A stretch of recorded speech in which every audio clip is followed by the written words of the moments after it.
Nais tulungan ng Kamara mga pulis na nakasuhan noong war on drugs na tila naiwan na umano sa ere ngayon. Ukol naman sa isyu ng Pogo, lusot na sa isang komite ang panukalang formal na magbabawal sa lahat ng Pogo sa bansa. Alinsunod na rin sa naunang kautusan ni Pangulong Ferdinand R. Marcos Jr. Yan ang ulat ni Melales Moraes.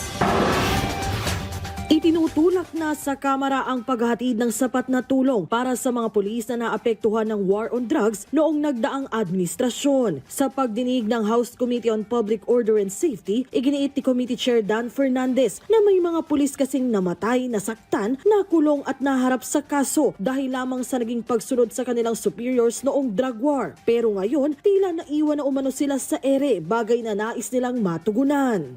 Sila yung nakakuha ng consequences ng ginawa at ngayon sagot sila, but unfortunately hindi naman well documented or walang data na nagsasabi na tinutulungan sila. So ang purpose ng hearing na to is how can the Congress can help them legally and financially. Alinsunod naman sa kautusan ni Pangulong Ferdinand R. Marcos Jr., inaprubahan na ng House Committee on Games and Amusement ang panukalang magbabawal sa operasyon ng lahat ng Pogo sa bansa. Sa pagdinig ng komite, iniulat ng Bureau of Immigration na higit 20,000 foreign Pogo workers na ang na-downgrade ng visa at halos 11,000 rito ay nakalabas na ng bansa. Sa panig ng PAGCOR, tiniyak din nilang bago magtapos ang taon, mawawakasan na rin ang operasyon ng mga natitirang Pogo sa bansa. Mr. Chair, as of November 18, 2024, we only have 27 IGL na operating or on the process of winding down. Mula sa 43. Yes, Mr. Chair. December 31 po yung winding down, yung expiration po ng winding down nila. But we're planning po that we make a cessation order ng operation nila before yung December 31.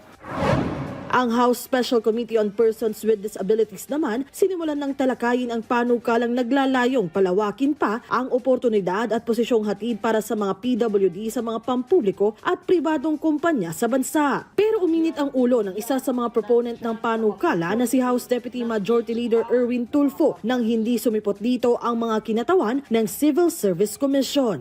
Sabi ko, Mr. Chair, ipasampina na yan dahil binabastos itong committee mo. Siguro natatakot lang sila sa Senado. Dito sa Kongreso, wala silang pakialam, walang respeto. Kaya nga sa next hearing, aabangan ko na sumipot sila. Pag hindi sila sumipot, papalinis ko na yung detention facility natin dyan sa baba.